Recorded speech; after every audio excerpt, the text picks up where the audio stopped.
welcome to the Holiday and Cruise Clinic. I'm Jemma Gofton with another edition of the programme that aims to make your next cruise or holiday as problem-free and relaxing as possible. So if you have a holiday, cruise or travel-related question, here's how to get in touch. OK, you can search for us on Facebook and Twitter. All you need to do is just search for the Holiday and Cruise channel. You can send in your questions on our website. That's www.holidayandcruisechannel.co.uk, where you could also write to us. Put pen to paper the good old-fashioned way. That's the Holiday and Cruise channel, Cavendish House, Brighton Road, Liverpool, L22 5NG. Now, in today's programme, we're not talking about traditional cruising, but luxury voyaging. Ever since the start of cruising, luxury liners have crossed the oceans to far-flung lands. Nowadays, these liners serve even more ports and more affordable luxury for the everyday traveller. And here to tell us more about the new innovations and destinations in luxury voyaging is Hayley Edwards from Cunard Line. Hayley, thank you so much for coming back. You're okay. A friend of the show. That's how we like to think of you. That's good. Good to know. Now, let's kick off with the obvious question, because I've headed up. What's the difference between normal and luxury cruising? So I would probably say the difference between normal and luxury cruising is pure service. You get, I mean, the service on any cruise line is fantastic, but on a luxury cruise line, it goes that extra step further. It's all the tiny noticeable things that make that difference and make you feel that extra bit special on a luxury cruise. So we're saying that luxury cruising really is every I is dotted and every T is crossed. Is that what you're saying? Yeah, absolutely. And obviously you get great service wherever, but it's just that little bit extra that makes you chat about it. Perhaps when you come home, you go, you'll never believe. Yeah, exactly. And it's the staff, they notice different things about the passenger, that they're very attentive. They sort of analyse the different types of passengers that they have on their cruises, and they'll sort of accommodate each passenger in a different way. It's absolutely incredible to watch. Well, because we're talking about passengers and accommodating, when it comes to luxury cruises, are they a bit snobby? You can tell me, it's just me and you. Do you know what? I've had that question quite a few times, actually, and I can hand on heart say it's not the case at all. A lot of people's perception of a luxury cruise is that you'll go on board and you'll automatically feel out of place. It's not like that. You know, you get treated very, very well, and it's like going to a top-end hotel. It's just a nice experience. Yeah, you do feel like a princess, but who doesn't like to feel like a princess when they go on holiday? It's sort of part of the package, really. But I wouldn't say it was snotty in any way at all. I just think it's just a bit special. It's, with it being special, it's perhaps people who've saved up for a special anniversary, a special birthday, or a big family treat, maybe. Absolutely, absolutely. And it's just a really nice environment as well. And, you know, even though it's a luxurious cruise line, it's still very relaxed, and the staff are really friendly, and it's sort of, you still feel at home, even if you're on holiday. So it's a really nice environment. Now, me personally, when I think about luxury, think about not having the kids there. But do luxury cruise liners cater for children? Yeah, absolutely. Most people would be surprised, but the kids clubs on board are actually fantastic. They're really, really good, and all the staff are, you know, have to be trained to a certain level, and they accommodate the children in lots of different activities and things like that. And it might not be as extensive as other cruise lines offer, but it's most definitely a good environment for children. And, you know, even when you're on board, you don't notice them there. They're absolutely fantastic.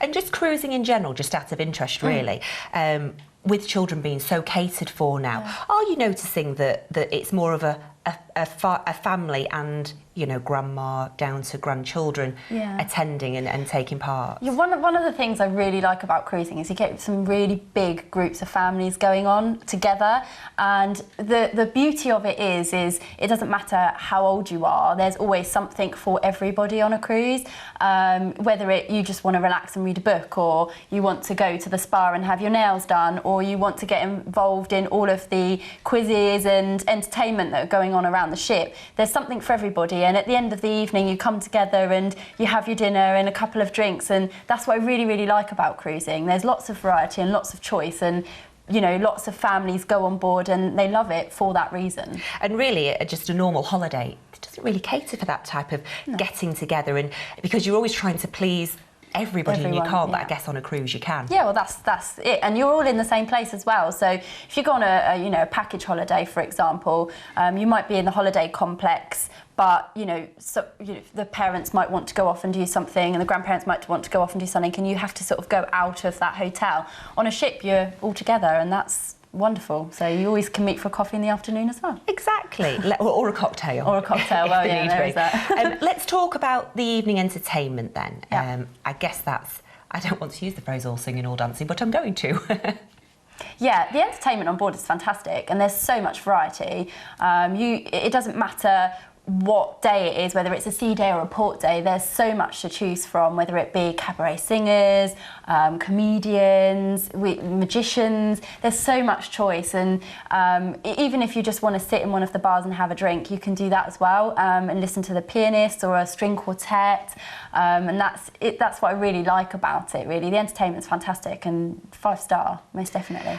And when it comes to the entertainment, again, is there something for everybody? If you don't fancy the big full-on show, is there something that you might just... Yeah, there's lots of different areas on the ship that you can go to. Obviously the theatre has theatre shows, and they'll put bands on and singers and dancers, but then you've got bars in the ship that will just have someone playing a piano and sort of a bit classical music as well, where you can have a quiet drink, and that's what I really like about it. Really, you can sort of choose where you want to go and what you want to do, and I mean there's so much going on, you will definitely find something. You're never going to be bored. Well, let's talk about being bored, because if you're there for a week or 2 weeks or 10 days or 12 days, would you run out of things to do? Because you might have a couple of sea days, you might have a few port days, which will keep you very entertained, but is there enough to do? Oh, absolutely. I've never ever been on a cruise and been bored. In fact, most cruises that I have been on, I've not had enough time in the day to do all the things that I've wanted to do. I'm quite an active person, and not everybody is the same, but there's so much choice, whether it be karaoke or joining in one of the quizzes or playing deck quoits, or there's so much to choose from, and sometimes they overlap, and there's not enough time to fit it all in. And I find on a cruise as well that I need to rest in the afternoon, because I actually find it quite exhausting, because there's so much to do, and all the food and drink that you consume while you're away, it is really tiring, despite what people might think, and so you need to fit in a couple of hours for that as well, so the time just sort of goes...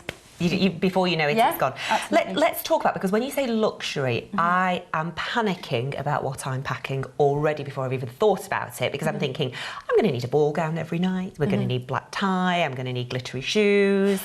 And really, when you get something wrong, it does ruin your evening, doesn't it? You want to fit in and blend in and be the same as everybody else.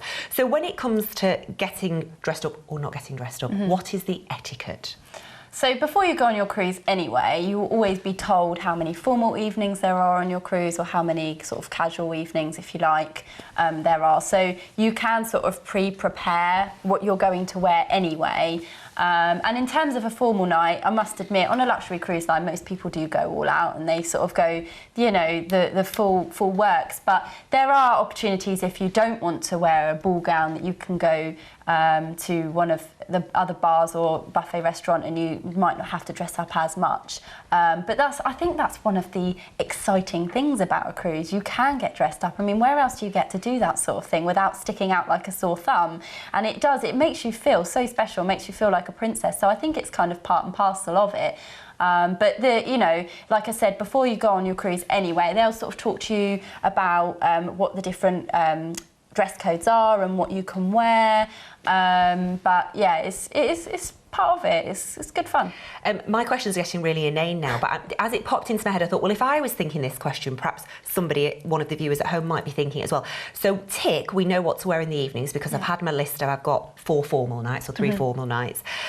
When it comes to daytime, is it just your normal sort of holiday resort wear, or with it being luxury, do people get a little bit more dressed up? No, during the day you can wear what you want, really. I mean, the only time that I would say you'd need to be careful is if you're going into one of the dining venues for lunch. You might want to cover up if you're in your bikini, but other than that, you can wear shorts or jeans, whatever you feel comfortable in. There's no sort of rulings around that, and you just wear what you're comfortable in. And nobody's going to look down at you? No, absolutely not, no. While we're talking about packing all my ball gowns and sparkly shoes and tiaras, weight restrictions if you're travelling from the UK, how does that work? Are we okay? I can put any old thing in? Well, that's one of the beauties of sailing out of the UK. There is no weight restriction. As long as it fits in your cabin, you can take it with you. Obviously, you need to be careful of health and safety. If you're taking large sort of pieces of furniture with you, but other than that, in terms of clothing, no, you can take as much as you like, and the only thing that they say is that the case is not over a certain amount for carrying, but if you want to take 5 cases, then you're more than welcome to do so. Oh, so one case has to weigh that much, but you could take 2 cases if you wanted to. Yeah, exactly. We just recommend it because obviously the staff have to lift it out the ports, and if it's over a certain weight, it sort of could damage their back. Well, yeah, exactly. You wouldn't want that. Yeah, exactly. If you can't lift it up, then it's not fair to expect yeah. somebody else to, is it? Right, tons more questions. Don't go anywhere. No, Have a little break. Now, if you're new to cruising, then this is our first time guide to cruise holidays, and it's well worth asking for. It's absolutely free of charge. Just give us a call. 03330 032 216. Now, calls will be charged at standard national rates. You can also ask for a copy through our website, www.holidayandcruisechannel.co.uk. And whilst you're asking for this, we'll take a quick break. See you shortly.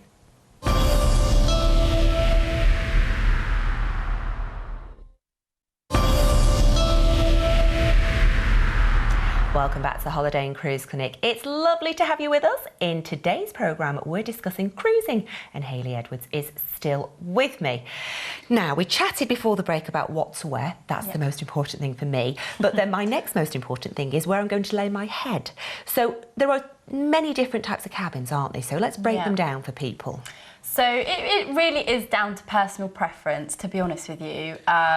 It varies from an inside, and you've got outside cabins as well, balcony cabins, and then you can go right up to a suite if that's what you prefer to do. And it is just basically what your preference is. I know people that wouldn't want to travel in an inside because they just like to have that daylight, but I also know people that spend so little time in their cabin, they're not really fussed what cabin they have, and they'll just go with an inside because it's easier and it might be closer to where they want to be during the day. So it is really down to personal preference, but all the cabins are equipped beautifully, whether you pick an inside or a suite. So in terms of that, in terms of facilities, you've got a very wide range of choice. When you say suite, I don't know quite what to picture. So am I picturing something like a suite in a hotel? So it's got another room maybe attached and a bit more space? Yeah, so a suite would be a lot bigger.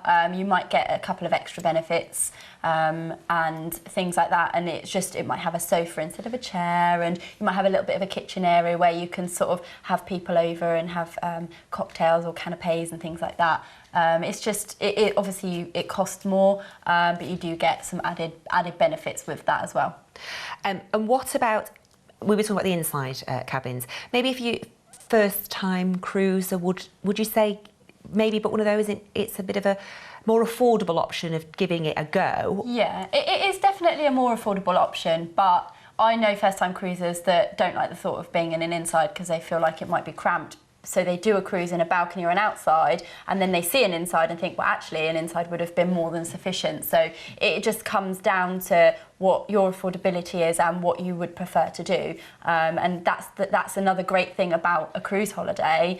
In a hotel, all the rooms might cost the same unless you go for your top-end penthouse suite. But on a cruise ship, there's something for everybody. Again, lots of choice. Lots of choice. Well, let's talk about Butlers. Why would we not? I'm just astounded this. You can have your own butler. Yeah, we offer a service in our grills, and other cruise lines may vary. I can't really comment, but we offer a butler service for those passengers. You don't have to take, I must admit, it is by choice. I'll take it. No, it's fine. I'll have it. Yeah, and they'll do everything for you. I mean, they're amazing. They'll be at your beck and call. They're very, very attentive, and they'll sort of, other than the fact that they tidy your room and change your bedding and give you clean towels, they'll unpack for you, pack for you, tidy up. They'll even serve canapes and cocktails if you're having a cocktail party, and they'll shine your shoes. If you really ask them to, they'll shine your shoes. So they're there to do anything that you want to make your holiday the best holiday that you'll ever have. When it comes to what you were just saying about them doing anything and whatever, I was just thinking about booking the restaurants. Do we need to book the restaurants, and is that something, if I had the butler would do? So it depends what restaurant you want to dine in. In your standard restaurants, if you're in a grill suite, you do have a separate area of the ship that you would dine, just to sort of give you that little bit of exclusivity feel, because obviously you've paid more money for your holiday. And that you don't have to book, because there will always be a table for you. But if you want to dine in one of the speciality restaurants where there's a small surcharge for either a special occasion or just because you really want to try the food, then yeah, that's something you would have to pre-book, and your butler would be more than happy to do so. Well, while he's doing all these jobs for me, I'm panicking about tipping. I really worry about this because I'm never sure who to tip, how much to tip. Is there a general rule, or does it change throughout? So one of the things that we've brought in is we've brought in auto tipping. So automatically you'll get a charge each day per person that will go onto your onboard account. The tips aren't compulsory, you can have them removed, but we like to do it because there's so much going on behind the scenes that you don't necessarily see. People cleaning your bedding, people cleaning your towels, people chopping potatoes and chopping up vegetables and peeling carrots. There's so much going on that aren't customer facing staff, and with the tipping everyone gets a share of that rather than just the people that you speak to. But if you want to do that and still tip your butler if they've done a particularly good job, then obviously you're more than welcome to do so as well. But probably my tip, would be when you book, just ask how it's done. Really, what how do other people tip, and then you can find out. And then there's no shock, then, is there? And you don't feel as if you've done the wrong thing. Reception on board are always there to help you as well. So if you go down and you're still not really sure, they'll talk you through it. They'll talk to you about your options, and what you can and can't do, and what sort of etiquette. But across the board, you either do your auto tips and tip more, or you don't do that. It's completely up to you, and no one will ever hold you against whatever decision you make. Let's move on to transatlantic. I mean, that to me is such sort of an old-fashioned notion of that's how cruising should be. What are those cruises like? I personally have never done a transatlantic crossing. We should do that. Yeah, we should. I'm definitely up for that.